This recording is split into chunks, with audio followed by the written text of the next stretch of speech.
Hi, everyone. Friday, March 10th. Welcome to Three Things with Spyglass Lending, where we're going to delve a little bit deeper into the lending and real estate related industries.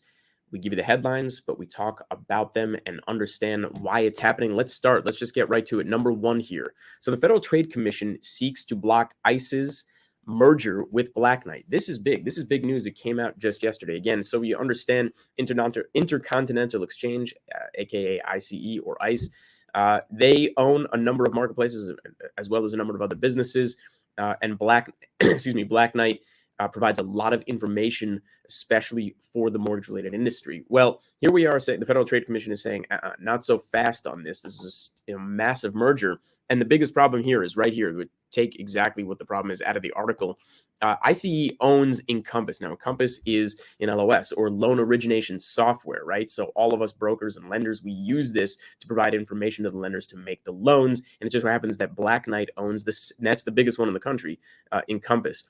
Black Knight owns the second biggest one, Empower. Okay, well, if you bring these two together, the problem is now you're just merging into one. You're taking away a tremendous amount of competition in that space for the LOS, and all of a sudden everybody's pretty much using the same one around the country. That's a monopoly. That's a problem. You're going to put some strain on the lenders. They're going to charge, right? If you have this merger, they're going to charge the lenders for this information a lot more because there's only one way to get it now. And of course, what are the lenders going to do? They're going to turn around and charge the borrowers. That's why this is an issue. It's important for all of us to understand this. Hopefully the FTC is successful in this and there is no merger, especially if this is going to happen. Number two on the list, this is a big one. I really love this chart. Came out a couple weeks ago, but we didn't do the video last week, so we're doing it this week. This is Case-Shiller's index of the year-over-year change in price for housing out there, and they take the temperature of 20 cities. Well, you could see, obviously, a precipitous decline at the end of last year. We all knew that was happening, and that precipitous decline in demand. But what might surprise you is that you're still up 5.8%. That's what the gray is showing you there, that you're up 5% year-over-year change in price. Now, that's really interesting because 2022 saw almost historic highs and historic lows. And you can see the historic highs were in June. Well, the reality is we're now in 2023. You're already down for the year, just the quarter over quarter change or year over year change for 2023 on what we can all expect for prices out there. And more than likely by the end of this year, you're not going to see a positive year over year change in the price of property where it was 5.8% this year.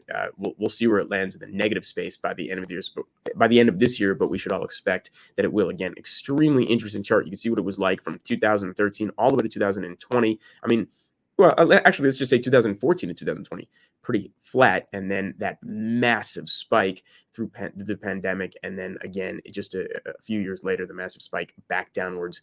And we know that the interest rate has been climbing up and up again for the last 3 weeks. We also know that the Federal Reserve and Jerome Powell the other day said, hey, we are going to continue raising rates and perhaps more aggressively than we thought we would this year.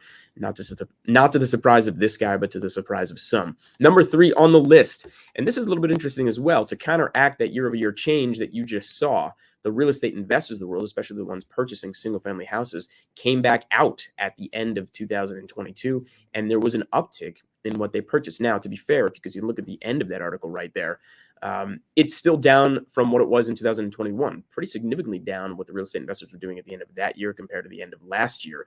But go to the summer, the middle of last year, and again, that kind of goes where the prices were extremely high, obviously, so the investors weren't doing nearly as much. And then as the prices came back down, they came back out of the woodwork. And we can continue this trend into 2023. Real estate investors are back. We'll see in a big way ultimately, but they're certainly back. Those who want to flip, those who want to do ground up development, again, as long as the prices make sense, but that means, of course, that they have to buy well, and that will speak to the year-over-year change as prices coming down.